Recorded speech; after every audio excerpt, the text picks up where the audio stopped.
Bismillahirrahmanirrahim. Assalamualaikum warahmatullahi wabarakatuh. Innal hamdalillah nahmaduhu wa nasta'inuhu wa nastaghfiruh wa na'udzu billahi min shururi anfusina wa min sayyiati a'malina. May yahdihillahu fala mudilla lahu wa may yudlil fala hadiya lahu. Wa asyhadu an la ilaha illallah wahdahu la syarika lahu wa asyhadu anna Muhammadan 'abduhu wa rasuluh. Allahumma salli wa sallim ala nabiyyina Muhammad wa ala alihi wa ashabihi wa man tabi'ahum bi ihsanin ila yaumiddin. Amma ba'd. Fa ya al-hadirun al-kiram, ikhwati billah rahimakumullah, dan para pemirsa Najah TV dimanapun Anda berada. Alhamdulillahilladzi bi ni'matihi tatimmu shalihat. Kesempatan yang berbahagia ini dengan taufik dan karunia Allah Subhanahu wa taala, kita akan melanjutkan pembahasan kita dari kitab Al-Wajiz fi Fiqh Sunnah wal Kitabil Aziz, melanjutkan pembahasan tentang jihad. Pada pertemuan yang lalu kita telah bahas tentang adabul qital, adab-adab yang berkenaan dengan peperangan. Peperangan dalam Islam ada kode etiknya dan kita telah mempelajarinya pada kesempatan yang lalu.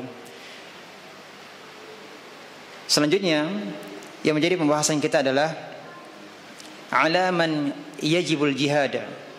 Siapakah yang diwajibkan berjihad? Pada pertemuan yang lalu telah kita pelajari hukum jihad adalah fardu apa? Fardu kifayah. Ahsan, barakallahu fiik. Naam. Pembahasan kita kali ini adalah diwajibkan atas siapa? Siapa yang diwajibkan untuk berjihad? Yang pertama adalah diwajibkan atas muslim. Yang pertama adalah muslim. Yang kedua adalah balik. Yang ketiga, berakal sehat. Yang keempat, merdeka. Yang kelima, laki-laki. Yang keenam, mampu berperang. Kemudian mempunyai harta yang cukup untuk dirinya dan keluarganya selama ditinggal pergi berjihad. Apa tadi yang pertama? Muslim. Yang kedua, balik. Yang ketiga, ya, berakal. Yang keempat, merdeka. Yang kelima, laki-laki. Yang keenam, mampu berperang. Kemudian mempunyai harta yang cukup, ya, untuk dirinya dan untuk keluarganya. Yang pertama adalah muslim, ya. Tentu ini diwajibkan atas muslim, ini sudah jelas, ya. Tidak diwajibkan atas orang kafir. Kenapa? Karena jihad memang untuk memerangi orang-orang kafir. Nah, yang kedua adalah balik, ya. Yang kedua adalah balik. Diwajibkannya jihad atas orang yang sudah balik. Berarti anak kecil wajib atau tidak berjihad? Tidak. Berdasarkan perkataan Ibnu Umar, "Uridtu ala Rasulillah sallallahu alaihi wasallam yauma Uhud." Aku pernah ditunjukkan atau dibawa ke hadapan Rasulullah sallallahu alaihi wasallam pada waktu perang Uhud. Wa ana ibnu 14 sanah. Sedangkan aku pada saat itu berumur 14 tahun. Ini siapa yang berkata? Ibnu Umar. Ibnu Umar mengatakan, ya, radhiyallahu anhuma, ketika usia 14 tahun, ya, waktu itu adalah untuk jihad perang Uhud, ya, dibawakan kepada Rasulullah SAW, ya, minta izin untuk bisa ikut berjihad. Falam yujizni, akan tetapi Rasulullah SAW tidak mengizinkanku. Ya. Kemudian, thumma uridtu alaihi yaumal khandaq wa ana ibnu 15 sanah fa ajazani. Kemudian pada waktu perang Khandaq, ketika aku berusia 15 tahun, aku ditunjukkan atau dibawakan lagi ke hadapan Rasulullah SAW. Maka beliau mengizinkanku untuk ikut berjihad.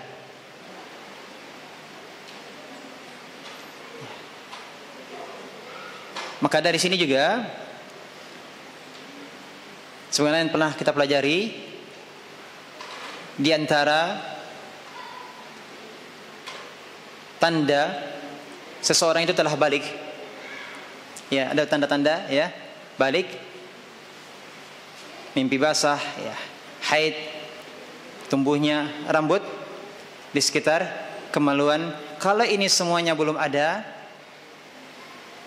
ya, belum mengalami mimpi basah, ya, tidak mengalami haid bagi wanita, kemudian juga tidak ada rambut yang tumbuh di sekitar kemaluan, ketika anak tersebut telah berusia 15 tahun, maka menurut syariat dia telah dihukumi balik.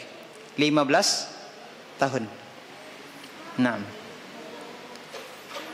maka syarat diwajibkannya jihad juga dia harus balik. Nah, berapa tahun? 15 tahun. 15 tahun sudah boleh berjihad. Lihat Ibnu Umar, ya, berjihad di usia berapa? 15 tahun. Pertanyaannya adalah, di mana anak 15 tahun sekarang? Hah? Ibu-ibu pandai jawabnya. 15 tahun.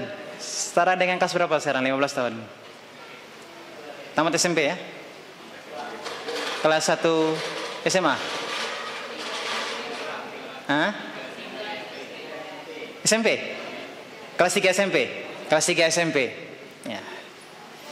Kelas 3 SMP orang dahulu sudah perang, bukan latihan perang, ya, tapi sudah diturunkan di medan jihad, ya. Jadi sistem pendidikan di negeri kita menjadikan anak umur 15 tahun belum bisa apa-apa. Ya. Tapi anak sekarang perangnya lebih canggih, Ustaz. Perangnya cukup 2 jempol. Ya. Ngapain? Oh, main game, ya, perang-perangan namanya, ya, bukan perang beneran. Ya, di daerah lain ada program wajib militer ketika anak berusia 17 tahun, ada 17 tahun program wajib militer. Tapi ini 15 tahun. 15 tahun diizinkan untuk berjihad. Kenapa? Karena inilah pendidikan yang benar, ya. Lihatlah bagaimana Ibnu Umar usia 14 tahun sudah dikirim ibunya, boleh tidak diizinkan untuk ikut berjihad? Tanyakan kepada Rasulullah SAW, ternyata belum boleh. Tahun depan minta izin lagi, baru diizinkan. 6. Syarat berikutnya adalah akil. Diwajibkan jihad atas orang yang akil, berakal sehat. Ya, berdasarkan hadis Nabi SAW, rufi'al qalam an salasah, telah diangkat pena dari 3 golongan. Dalam kitab Al-Wajiz ini hanya disebutkan ringkas, karena hadis ini sudah masyhur. Siapa yang tahu 3 golongan tersebut? Yang pertama, anak kecil sebelum dewasa. Kemudian orang gila sampai dengan sampai dia waras. Kemudian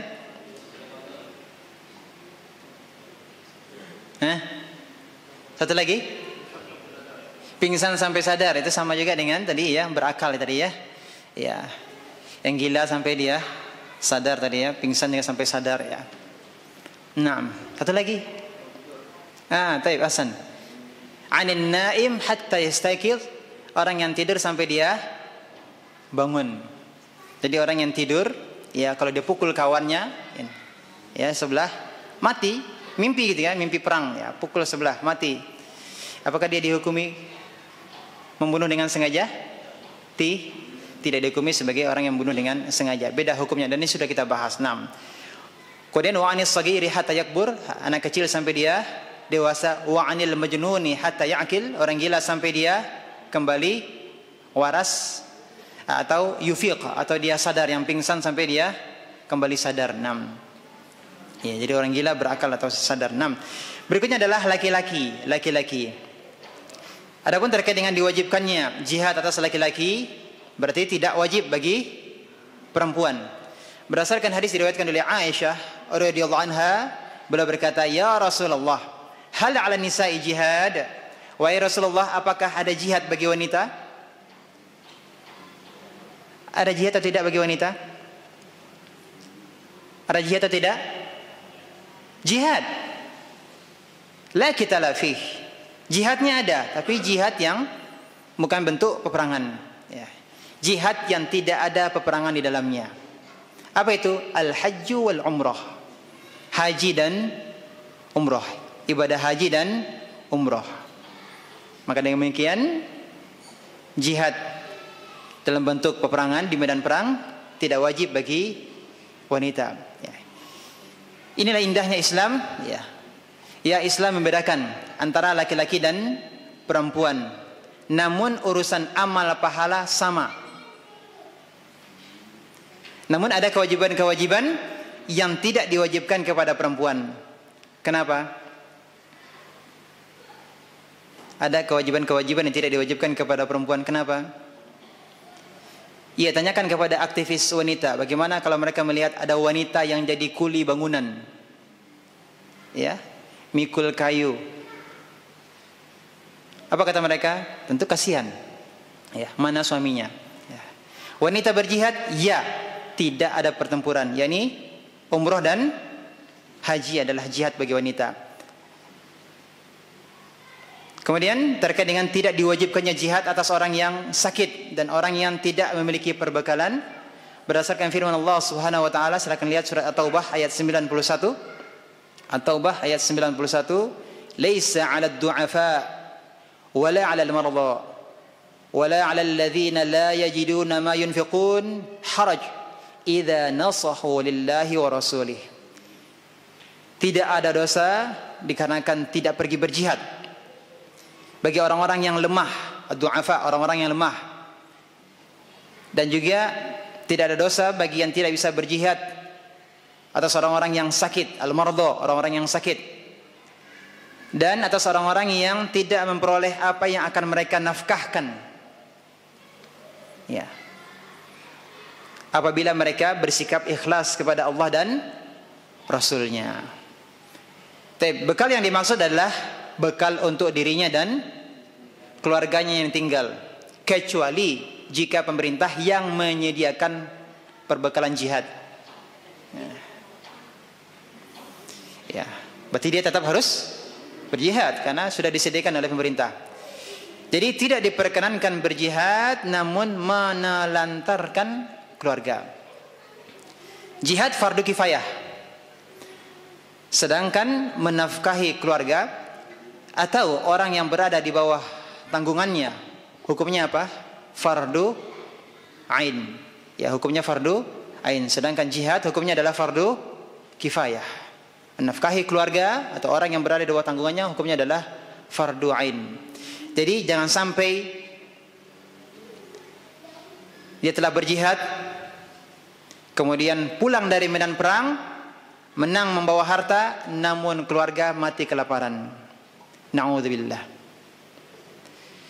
Kemudian adapun tidak diwajibkan jihad atas orang yang tidak merdeka karena seorang hamba sahaya adalah milik tuannya. Ya, hamba sahaya adalah harta majikannya. Jadi dia tidak bisa berjihad tanpa seizin tuannya. Tapi pembahasan berikutnya adalah mata yakunul jihadu fardu ain. Kapan jihad hukumnya menjadi fardu ain? Kapan?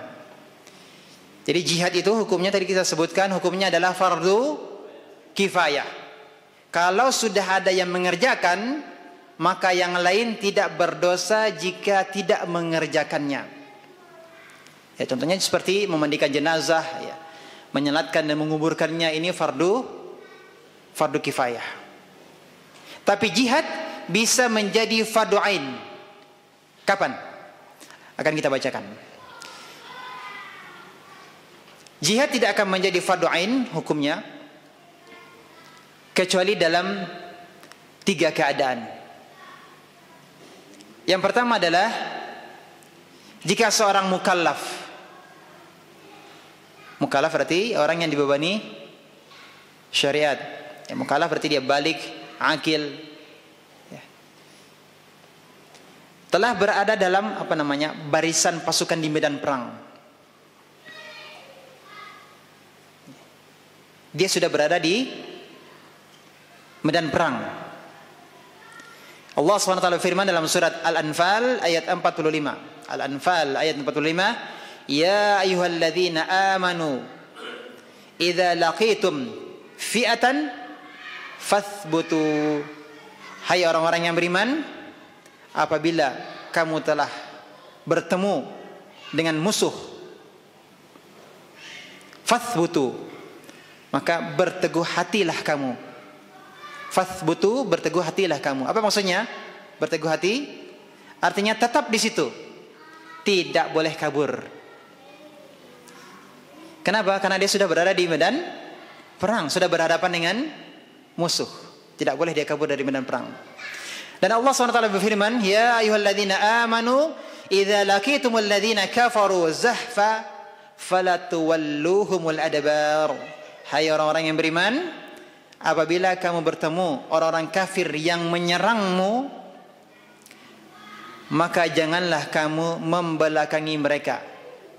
Apa maksudnya membelakangi mereka? Lari, kabur dari medan perang. Jadi di sini kalau sudah bertemu dengan musuh yang menyerang, maka tidak boleh lagi apa? Kabur dari medan perang. Ini surah Al-Anfal ayat 15. Kalau tadi ayat berapa? 45.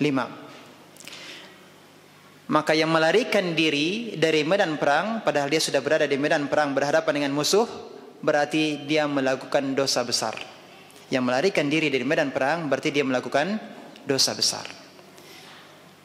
Kemudian yang kedua, kondisi yang kedua menjadikan seseorang wajib baginya jihad, jadi fardu ain, apabila musuh menginvasi atau menyerang suatu negeri dari negeri-negeri umat Islam.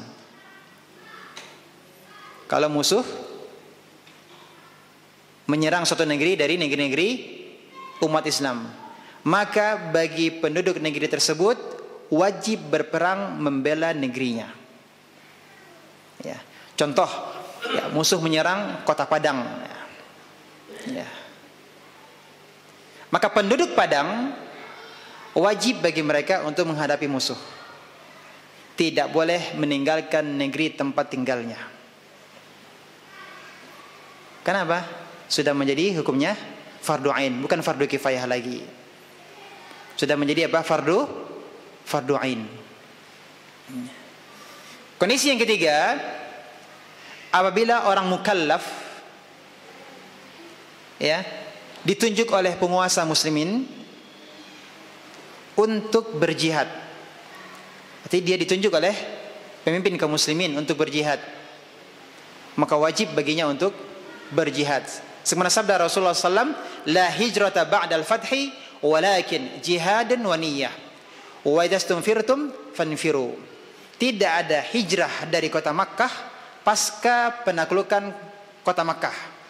Tidak ada hijrah dari kota Makkah ya setelah penaklukan kota Makkah. Tetapi yang ada adalah jihad dan niat berjihad. Oleh karenanya, ketika engkau ditunjuk untuk mengikuti peperangan, maka berangkatlah. Jadi ditunjuk, berangkat. Karena hukumnya menjadi apa? Fardu ain. Yang tidak ditunjuk, tidak fardu ain. Yang fardu ain adalah yang ditunjuk. Ada 3 kondisi. Masih ingat yang 3 tadi? Yang pertama apa tadi? Musuh di depan mata. Di mana musuhnya? Di tepi jalan? Di medan perang ya. Jangan di tepi jalan, dapat ketemu musuh di tepi jalan ya. Di medan, ya, di medan perang. Ahsan, barakallahu fiik. Yang kedua,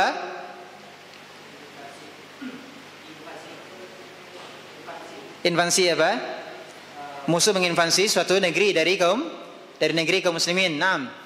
Barakallahu fiik. Yang ketiga, kalau ditunjuk oleh pemimpin kaum muslimin untuk berjihad. Jadi hukum asalnya adalah fardu kifayah, kemudian bisa berubah menjadi hukumnya apa? Fardu ain. Baik, pembahasan berikutnya adalah asra al-harbi. Pembahasan tentang tawanan perang. Tawanan perang. Pembahasan ini juga menjadi bukti bahwa tidak ada pemaksaan dalam Islam. Ya. Musuh yang ditawan, apakah dibunuh? Tidak. Dipaksa maksud Islam? Tidak. Diapakan? Ada hukum yang berkaitan dengan tawanan. Ya. Orang kafir yang ditawan oleh pasukan muslimin terbagi menjadi dua bagian.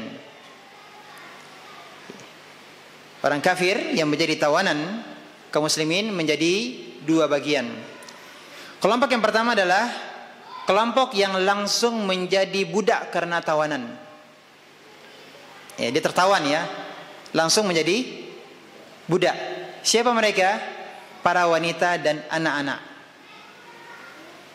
Sebab Rasulullah SAW melarang membunuh wanita dan anak-anak. Rasulullah SAW biasa membagikan anak-anak tawanan perang sebagaimana beliau membagikan harta rampasan. Jadi wanita dan anak-anak mereka menjadi apa? Menjadi budak karena tertawan. Kelompok yang kedua adalah yang tidak secara otomatis menjadi budak. Tidak otomatis menjadi budak karena tertawan. Siapa mereka? Mereka adalah laki-laki yang balik. Laki-laki yang balik. Jadi musuh yang tertawan, laki-laki yang balik, maka imam, pemimpin kaum muslimin berhak membunuh mereka atau memperbudak mereka atau membebaskan mereka tanpa tebusan ataupun dengan tebusan. Jadi pembahasan ada dua, dengan tebusan atau tanpa tebusan. Ya. Baik berupa harta ya maupun juga ya jasa ya, sebagai tebusan. Ya.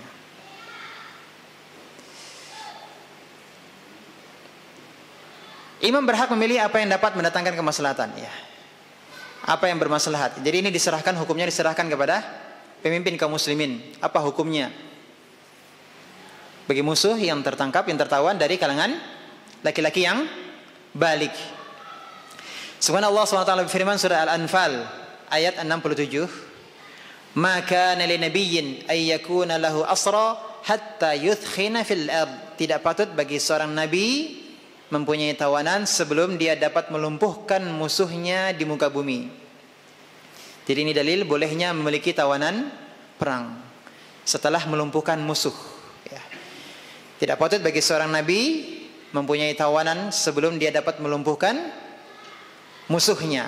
Sekali lagi ini berarti menunjukkan bolehnya memiliki tawanan setelah musuh tersebut dilumpuhkan. Dan Rasulullah SAW ya telah membunuh laki-laki yang tertawan dari Bani Quraidah. Ya, membunuh laki-laki yang tertawan dari Bani Quraidah. Dan juga Rasulullah SAW menjadikan budak tawanan dari Bani Mustalik. Menjadikan budak tawanan. Jadi ada yang dibunuh, ada yang dijadikan sebagai budak tawanan. Dan juga Rasulullah SAW telah membebaskan Abul As bin Rabi', Abul As bin Rabi', juga Sumamah bin Athal tanpa tebusan. Jadi ada yang dibebaskan tanpa tebusan. Kemudian Rasulullah SAW juga membebaskan tawanan perang Badar dengan tebusan berupa harta. Tawanan perang Badar dibebaskan oleh Rasulullah SAW, gantinya dengan apa? Dengan tebusan berupa harta. Kemudian juga tebusannya bukan harta, tapi barter tawanan. Barter tawanan. Jadi Rasulullah SAW juga pernah membebaskan dua orang sahabatnya dengan tebusan seorang musyrik dari Bani Uqail. Ya, seorang musyrik dari Bani Uqail dibarter dengan dua orang sahabat. Jadi ini adalah yang dipilih oleh pemimpin kaum muslimin terhadap tawanan musuh dari kalangan laki-laki dewasa. Apa tadi pilihannya? Apakah putusannya membunuh tawanan tersebut, ataukah menjadikannya apa? Budak, atau membebasannya tanpa tebusan, atau membebaskannya dengan tebusan harta, atau membebaskannya dengan bertukar tawanan. Ya.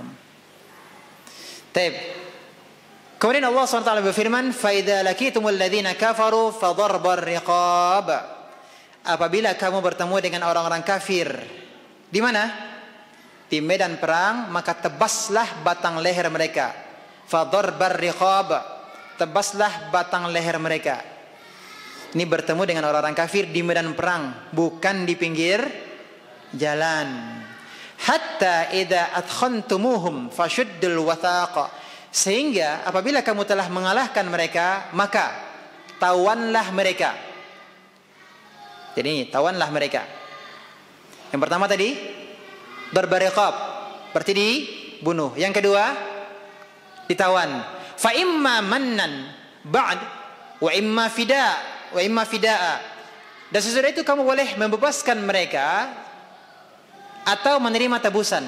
Jadi membebaskan tanpa tebusan atau membebaskan dengan tebusan. Hatta tadu'al harbu auzaraha, sampai perang berhenti. Silakan lihat surat Muhammad ayat 4. Ini berkaitan dengan apa tadi? Tawanan perang. Pembahasan berikutnya adalah as-salab. As-salab, as-salabu, ba ya, as-salab. Ya. Rasulullah SAW bersabda, "Man qatala qatilan falahu salabuhu." Barang siapa membunuh seseorang, maka baginya salab orang tersebut. Ini membunuh di medan jihad, maka baginya salab orang tersebut. Apa yang dimaksud dengan salab? Salab adalah apa yang terdapat pada orang yang dibunuh.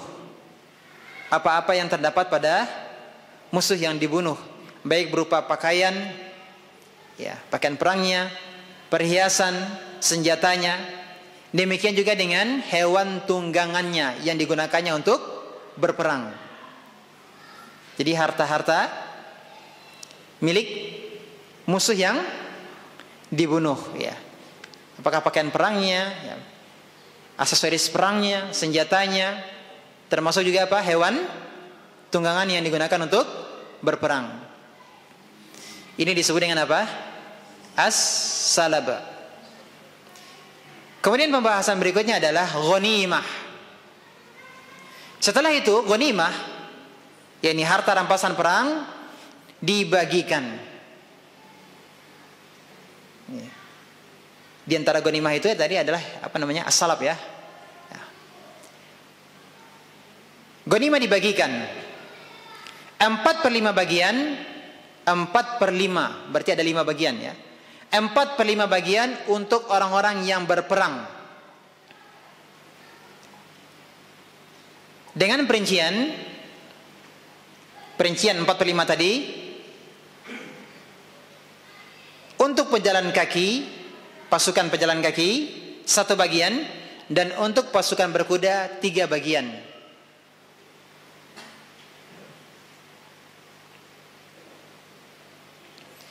Allah SWT berfirman, wa'lamu annama ghanimtum min syai' fa anna lillahi khumsahu wa lirrasul. Ketahuilah sesungguhnya apa saja yang dapat kamu peroleh sebagai rampasan perang, maka sesungguhnya 1/5 untuk Allah dan untuk Rasul. Al-Anfal ayat 41.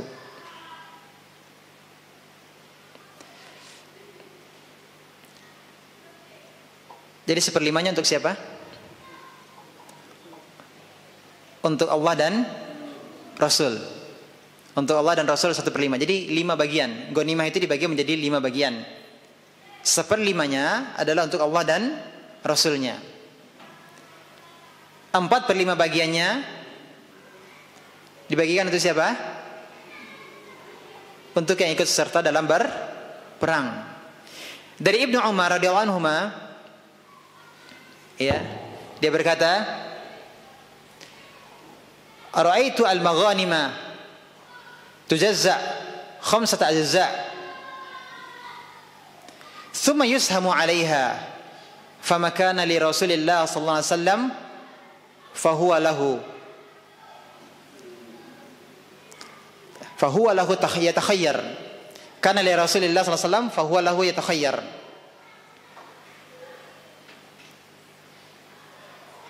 Dari Ibnu Umar dia berkata, saya pernah melihat ghanimah dibagi menjadi khamsata ajza, 5 bagian. Kemudian dibagi-bagi kepada yang berhak.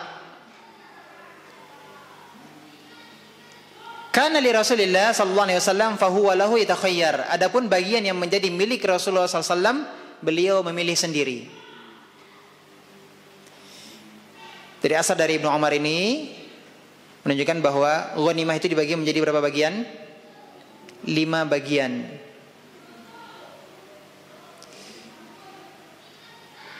Kemudian dalil yang ketiga juga dari Ibnu Umar radhiyallahu anhuma, anna Rasulullah sallallahu alaihi wasallam ashama yauma Khaybar lil farisi 3 ashum lil farasi sahmain walil rajuli sahma. Dari Ibnu Umar radhiyallahu anhuma bahwa Rasulullah SAW pernah membagi-bagi ghanimah ketika perang Khaybar. Lil faris, untuk prajurit berkuda, 3 ashum, 3 bagian. Lil farasi sahmain, untuk kuda 2 bagian.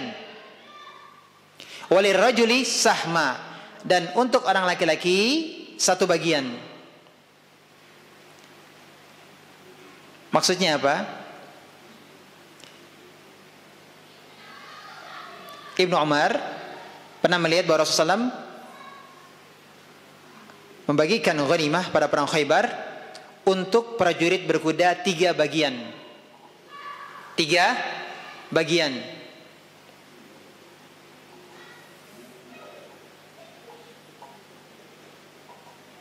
Tadi kan 5 bagian ya.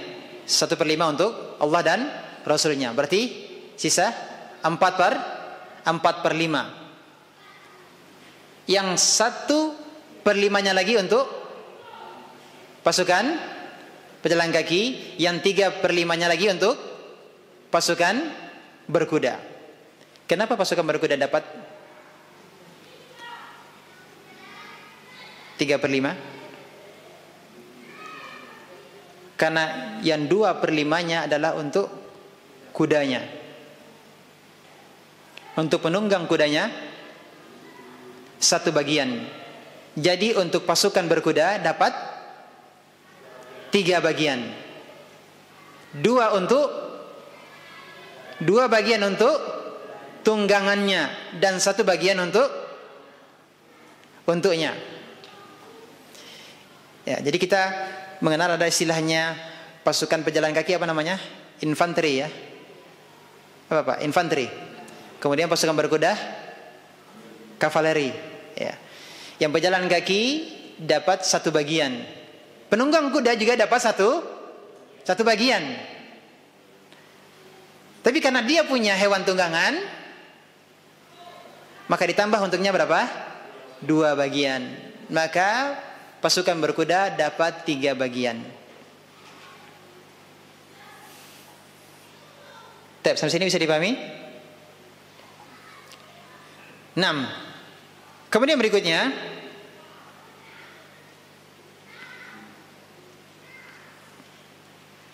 dari Ibnu Abbas radhiyallahu anhuma, anna Rasulullah sallallahu alaihi wasallam a'ta al-farisa 3 ashum wa a'ta ar-rajila sahma. Dari Ibnu Abbas radhiyallahu anhuma bahwa Nabi sallallahu alaihi wasallam pernah memberi kepada prajurit berkuda 3 bagian dan memberi kepada prajurit yang jalan kaki 1 bagian. Ini sama dengan yang tadi telah disebutkan. Kemudian selanjutnya penulis menyebutkan bahwa prajurit ya tidak boleh mendapatkan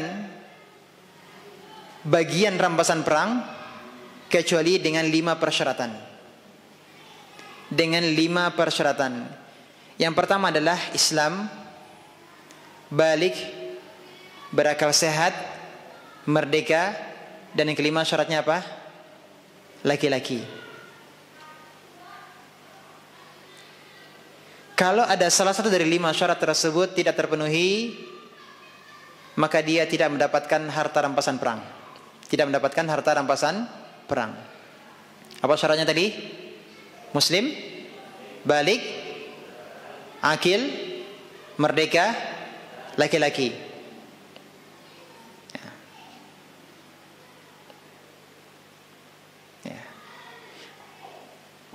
Kalau tidak memenuhi syarat tersebut, maka dia diberi sedikit, bagian sedikit, tidak mendapat bagian yang telah disebutkan tadi, tidak mendapatkan bagian 1/5-nya, ataupun mendapatkan bagian berapa?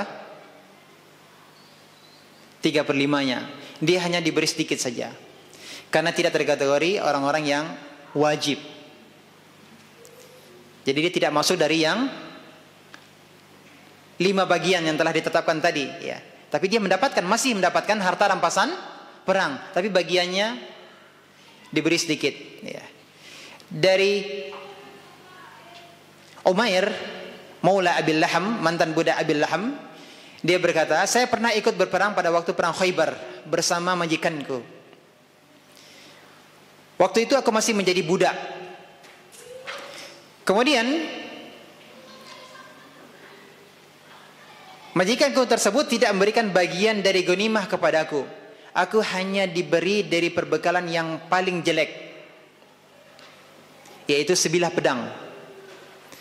Aku hanya diberi dari perbekalan yang paling jelek, ya, ini berupa apa? Sebilah pedang. Pada waktu itu aku menyeretnya ketika aku menyendangnya. Ini disebabkan karena apa? Karena statusnya budak, ya. Kalau mereka baru dapat bagian tadi 1/5 atau 3/5 kalau termasuk pasukan yang berkuda. 6. Kemudian berikutnya dari Ibnu Abbas radhiyallahu anhu, dia mengatakan bahwa adalah Rasulullah SAW pernah berperang bersama kaum wanita. Apa tugas mereka? Mereka bertugas mengobati para pasukan yang terluka, dan mereka diberi sedikit ghanimah. Tadi kan syaratnya apa? Laki-laki. Tapi ini ada wanita yang juga ikut andil. Tugas mereka adalah mengobati pasukan yang terluka, dan Rasulullah memberikan kepada mereka sedikit ghanimah. Adapun bagian yang biasa diberikan kepada prajurit, maka beliau tidak pernah memberikan kepada mereka, yakni kepada para wanita. Tapi ikhwati billah rahimakumullah,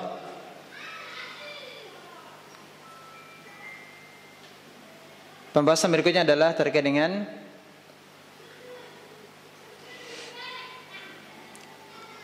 masariful khumus.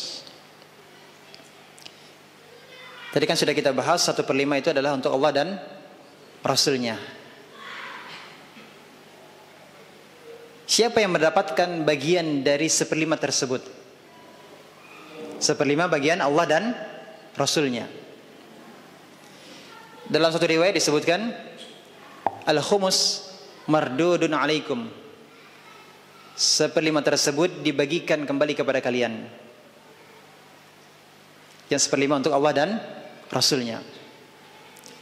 Jadi 1/5 yang tersisa dibagi menjadi 5 bagian. Ya, 1/5 tadi untuk Allah dan Rasulnya dibagi lagi menjadi 1/5. 1/5 untuk Allah dan Rasulnya tadi dibagi lagi menjadi berapa?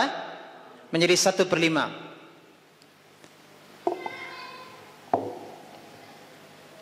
Satu bagian untuk Rasulullah SAW, kemudian selanjutnya dimanfaatkan untuk banyak kemaslahatan.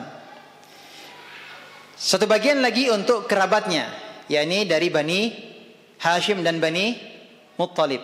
Bani Hashim dan Bani Muttalib, kerabat Rasulullah sallallahu alaihi wasallam.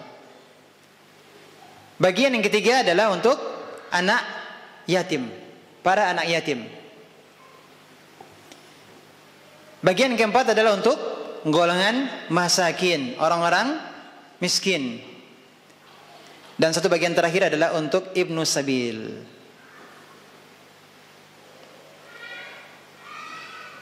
Surat Al-Anfal ayat 41 bisa dilihat wa'lamu annama ghanimtum min syai'in fa anna lillahi khumusahu walil rasuli walidil qurba wal yatama wal masakini wabnis sabil.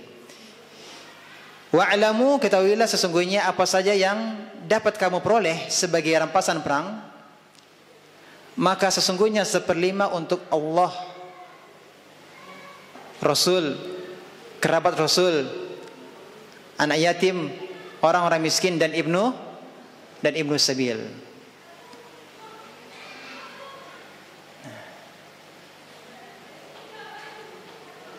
Sekali lagi, ada berapa bagian? 1/5. 1/5 untuk Allah dan Rasulnya. Yang 1/5 itu kembali dibagi menjadi 5. Yang 4/5-nya untuk yang ikut serta dalam berperang. Yang 1/5 untuk Allah dan Rasulnya tadi sudah disebutkan. Yang pertama untuk siapa? Untuk Rasulullah SAW yang dimanfaatkan untuk kemaslahatan. Ya, banyak kemaslahatan. Yang kedua adalah untuk kerabatnya dari Bani Hashim dan Bani Muttalib. Yang ketiga adalah untuk anak-anak yatim. Yang keempat untuk orang-orang miskin. Yang kelima adalah ibnu sabil. Siapa ibnu sabil itu?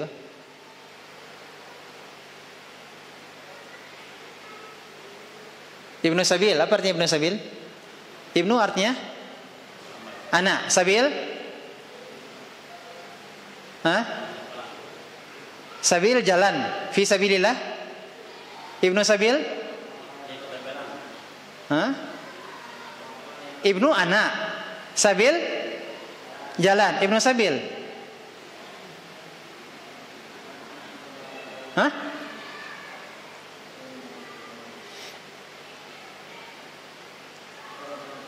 Orang yang dalam perjalanan, bukan anak jalanan ya.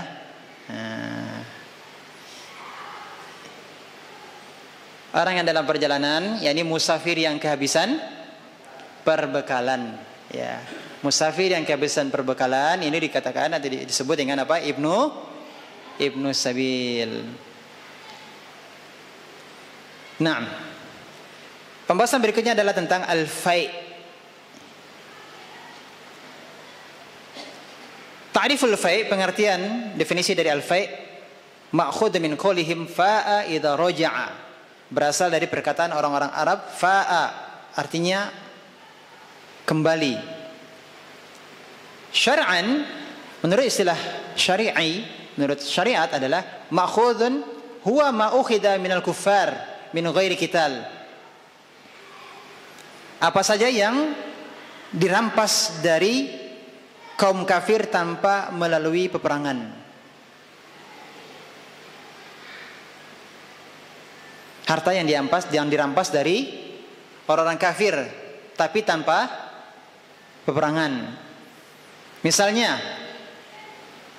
harta perbekalan yang mereka tinggalkan karena takut kepada kaum muslimin. Jadi mereka kabur kemudian meninggalkan ya barang-barang mereka. Ini disebut dengan fai'. Termasuk juga jizyah. Jizyah juga disebut dengan fai'. Ya, pajak kepala, ya. Kemudian harta benda yang ditinggal mati oleh pemiliknya. Jadi ada orang kafir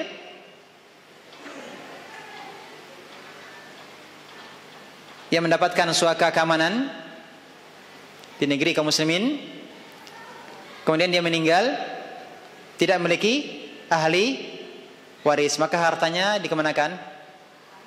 Ke baitul mal. Tapi harta tersebut disebut dengan fai', ya.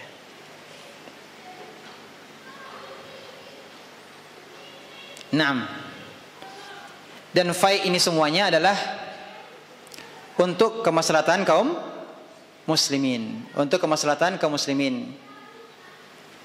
Yang menentukan pembagian fai' ini adalah pemimpin kaum muslimin sesuai dengan kemaslahatan menurut pandangan atau pendapat dari pemimpin kaum muslimin. Ini yang dimaksud dengan fai'. Pembahasan berikutnya adalah aqdudz zimmah. Aqdudz zimmah. Zimmah artinya perjanjian dan jaminan keamanan. Zimmah artinya apa? Perjanjian dan jaminan keamanan. Dan yang dimaksud dengan aqdudz zimmah, yakni kepala negara, pemimpin kaum muslimin, atau aparat yang ditunjuk oleh pemimpin kaum muslimin untuk memberikan suaka politik kepada ahli kitab atau yang lainnya dari orang-orang kafir. Mereka diberikan apa? Suaka keamanan. Dan dibiarkan mereka tetap di atas kekafiran mereka dengan dua syarat. Dengan dua syarat.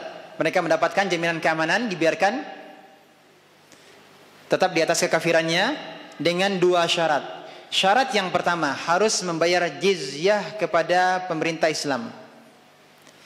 Syarat yang kedua adalah berpegang teguh kepada hukum-hukum Islam yang bersifat global. Dua syarat ini. Apa yang pertama? Bayar jizyah. Yang kedua syaratnya adalah harus tunduk, patuh, berpegang teguh kepada hukum-hukum Islam yang bersifat global. Silakan lihat surat At-Taubah ayat 29. Qatilul ladzina la yu'minuna billahi wala bil yaumil akhir wala yuharrimuna ma harrama Allah wa rasuluhu wala yadinuna dinal haqqi minal ladzina utul kitab hatta yu'tul jizyata an yadin wa hum saghirun. Perangilah orang-orang yang tidak beriman kepada Allah dan tidak pula kepada hari akhirat. Dan mereka tidak mengharamkan apa yang telah diharamkan oleh Allah dan Rasulnya. Dan tidak beragama dengan agama yang benar. Ini agama Allah. Artinya mereka tetap berada di atas kekufuran mereka. Ini orang-orang yang diberikan Alkitab kepada mereka dari kalangan ahlul kitab. Sampai mereka hatta yu'tul jizyah, sampai mereka membayar jizyah. Ya. Ayyadin wa musagirun, ya, dengan patuh sedang mereka dalam keadaan tunduk. At-Taubah ayat berapa tadi? 29. Mujibu hadal aqad, konsekuensi dari akad ini adalah, kelaziman dari akad ini adalah, ketika akad perjanjian dengan ahlu dhimmah ini telah ada, akad ini telah diadakan, maka berlakulah beberapa ketentuan sebagai berikut yang akan kita sebutkan. Yang pertama adalah haram membunuh mereka. Kemudian wajib melindungi harta benda mereka. Selanjutnya menjaga kehormatan mereka dan menjamin kebebasan mereka, dan juga menahan diri jangan sampai menyakiti mereka. Apa yang pertama tadi? Haram membunuh mereka, wajib melindungi harta benda mereka, menjaga kehormatan mereka, menjamin kebebasan mereka, kemudian menahan diri tidak menyakiti mereka. Hal ini merujuk kepada hadis Nabi sallallahu alaihi wasallam, dan hadis ini telah kita bacakan pada pertemuan yang lalu. Maknanya adalah, apabila engkau bertemu dengan musuhmu dari kaum musyrikin, maka dakwahilah mereka kepada salah satu di antara tiga perkara. Yang mana saja mereka pilih, maka terimalah pilihan mereka itu dan tahanlah dirimu dari mereka. Jangan perangi mereka. Tawaran pertama, hendaklah kamu ajak mereka kepada Islam. Jika mereka mau, maka terimalah kemauan baik mereka itu dan tahanlah dirimu dari mereka. Jadi pertama adalah ajak mereka untuk masuk Islam. Kalau mereka sudah mau masuk Islam, jangan lagi diperangi. Jika mereka menolak, ini yang kedua, maka tariklah jizyah dari mereka. Jika mereka memenuhi ajakanmu, maka terimalah jizyah dari mereka dan tahanlah dirimu dari mereka. Jangan perangi mereka. Jadi yang kedua apa? Jizyah. Nah yang ketiga, kalau tidak mau juga diperangi.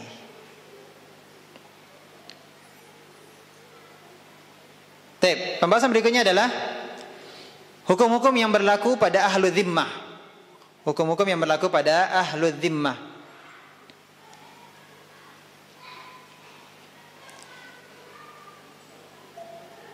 Berlaku atas ahlul dhimmah hukum-hukum Islam yang berkaitan dengan hak-hak adami, berkaitan dengan hak-hak manusia. Dalam hal uqud, akad-akad transaksi, muamalah, denda tindak kejahatan, ganti rugi barang yang dirusak oleh mereka, dan mereka harus juga dijatuhi hukuman had. Kita akan sebutkan beberapa dalilnya sebagaimana tersebut dalam kitab Al-Wajiz. Dari Anas radhiyallahu anhu, dia berkata bahwa ada seorang Yahudi radda rasa jariyah baina hajarain. Seorang Yahudi tersebut meremukkan kepala pembantu perempuan di antara dua batu. Kemudian ditanya, siapa yang melakukan ini terhadapmu? Man fa'al hadza bik? Siapa yang melakukan hal ini terhadapmu? Apakah si fulan atau si fulan? Kemudian disebut nama orang Yahudi tersebut. Kemudian fa'au ma'at bi ra'siha, dia menganggukkan kepalanya. Maka kemudian dibawalah orang Yahudi itu ke hadapan Nabi sallallahu alaihi wasallam, dan orang Yahudi itu mengaku. Maka kemudian Rasulullah SAW memerintahkan sahabat agar mempersiapkan Yahudi itu untuk diremukkan kepalanya. Kemudian beliau meremukkan kepalanya baina hajarain, di antara dua batu. Ini berlaku juga terhadap siapa? Ahlul dhimmah. Tadi yang telah sepakat dengan akad dengan dua syarat yang telah kita sebutkan, maka diberikan jaminan keamanan. Namun kalau dia melakukan kejahatan, maka dia juga dijatuhi hukuman. Dari Ibnu Umar radhiyallahu anhu bahwa Nabi sallallahu alaihi wasallam pernah dibawa kepada beliau dua laki-laki Yahudi yang berbuat zina ba'da ihsanihima. Dua laki-laki kedua orang tersebut yang mereka telah menikah. Yang berzina setelah menikah, hukumannya apa? Dirajam. Farajamahuma. Kemudian Rasulullah SAW merajam keduanya. Rasulullah merajam keduanya. Tapi pembahasan berikutnya adalah kapan aqdu dhimmah, perjanjian tadi menjadi batal? Perjanjian tadi menjadi batal. Yang pertama adalah ketika enggan membayar jizyah. Atau yang kedua, ketika enggan atau tidak mau melakukan hukum-hukum Islam. Tidak mau melaksanakan hukum-hukum Islam. Maka secara otomatis perjanjiannya menjadi batal. Kenapa? Karena dia tidak menyempurnakan syarat perjanjian. Ketika dia tidak menunaikan syarat perjanjian, maka aqdu dhimmah menjadi batal. Naam.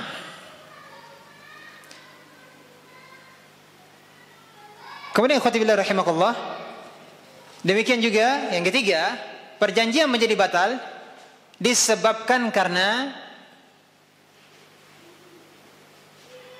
berbuat zalim terhadap kaum muslimin. Ahlu dhimmah tersebut dari pihak non muslim, orang kafir tadi, berbuat zalim terhadap kaum muslimin atau mencaci Allah dan Rasulnya. Dari Umar radhiyallahu anhu bahwa annahu rafa'a ilaihi rajulun, telah diajukan kepadanya seorang laki-laki yang hendak memaksa seorang perempuan muslim agar berzina.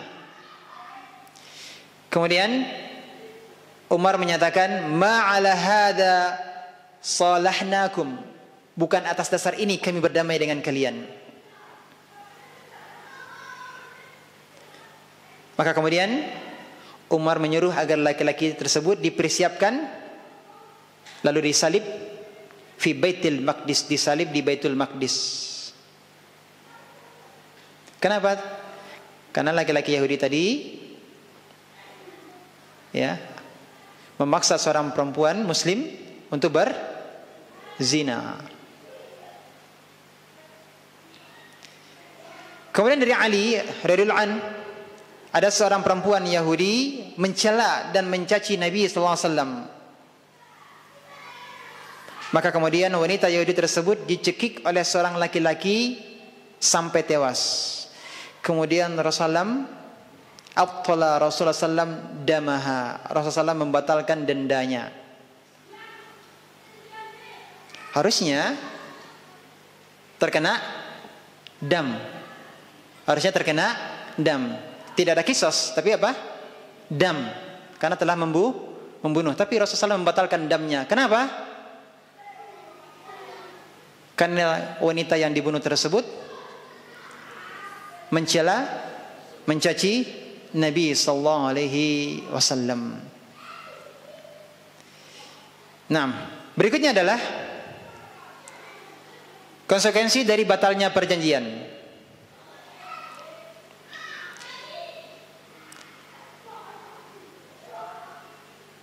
Dari Nafi' dari Aslam dari radhiyallahu anhuma, dia mengatakan bahwa Umar radhiyallahu anhu pernah menulis surat kepada para gubernur. Apa isinya? Janganlah kalian menarik jizyah dari kaum perempuan dan anak-anak. Maaf, kita ulangi. Apa tadi pembahasan kita tadi? Konsekuensi batal perjanjian ya. Mujibun naqad, ya, konsekuensi dari pembatalan konsekuensi dari batalnya akad. Wa idan taqada ahduhu kana hukmuhu hukmal asir. Fa in aslama haruma qatluhu wa in lam yuslim fal imamu mukhayyar fi bain al-qatl wal manni wal fida kama sabaqa fi hukmil asra. Ketika perjanjian tersebut, aqdu dhimmah tersebut batal, maka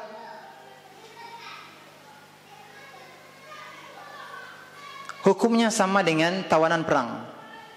Ahlu dhimmah tadi hukumnya sama dengan tawanan perang. Kalau dia masuk Islam, maka haram dibunuh.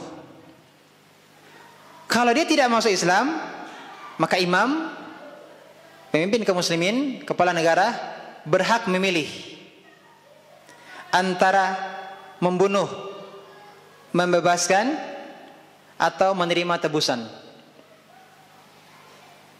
Ya. Ini sama hukumnya dengan apa tadi? Pembahasan tentang tawanan perang. Jadi ahlu dhimmah tadi ketika akadnya batal, akdu dhimmahnya batal, maka dia dihukumi sebagai apa? Tawanan perang. 6. Kemudian pembahasan berikutnya adalah mimman tu'khadul jizyah. Orang-orang yang wajib membayar jizyah. An-Nafi'in an Aslam, ana Umar radhiyallahu an, dari Nafi' dari Aslam radhiyallahu anhuma, dia berkata bahwa Umar radhiyallahu anhu pernah menulis surat kepada para gubernur. Isi suratnya adalah, janganlah kalian menarik jizyah dari kaum perempuan dan anak-anak. Berarti perempuan dan anak-anak tidak membayar jizyah. Dan jangan pula kamu menarik jizyah kecuali dari orang-orang yang jarat alaihi al-mawasi, dari orang-orang yang saling menolong. Apa yang dimaksud? Jizyah itu ditarik dari kaum laki-laki kafir, ya. Mukallaf. Mukallaf berarti anak-anak tidak ditarik darinya jizyah. Kemudian berikutnya adalah merdeka. Kalau budak berarti tidak ada jizyah. Kemudian berkecukupan, ya. Kemudian mampu untuk bayar jizyah. Ya. Maka berarti orang gila tidak ditarik jizyah. Orang yang sakit kronis, ya,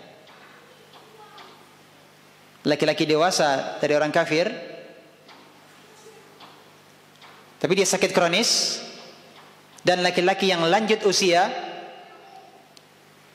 tidak ditarik dari mereka jizyah. Kenapa? Karena mereka bukan laki-laki ahli perang. Karena mereka bukan laki-laki ahli perang. Ya. Kalau mereka ahli perang, ya, artinya mungkin bisa ikut perang. Ini tadi mereka akan apa? Saling tolong. Mereka akan saling tolong menolong. Inilah yang dimaksud dengan jarat alaihil mawasi. Kecuali dari orang-orang yang saling tolong menolong sesama mereka. Ya. Berarti yang ditarik jizyah adalah siapa? Kaum laki-laki kafir, mukallaf, merdeka, berkecukupan, mampu bayar jizyah. Tep.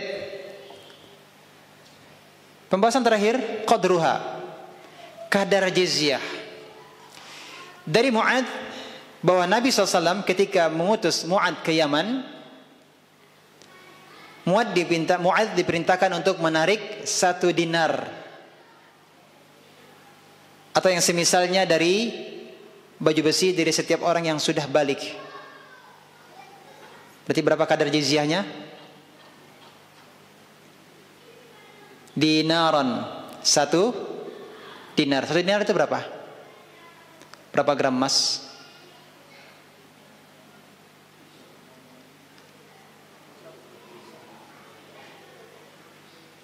Satu dinar berapa gram emas? 4 4/4 4,2 4,25 gram. 6 4/4 4/4. Barakallahu fiik. 4/4 gram. Ya. Ini kadar jizyah. Kadar jizyah. Kemudian penulis mengatakan boleh menarik jizyah dari setiap orang yang sudah balik lebih dari 1 dinar. Boleh lebih dari 1 dinar. Dari Aslam bahwasanya Umar bin Khattab radhiyallahu anhu pernah menarik jizyah ala ahli dhahab 40 dinar. Umar bin Khattab pernah menarik jizyah dari pemilik emas 40 dinar dan dari pemilik perak 40 dirham.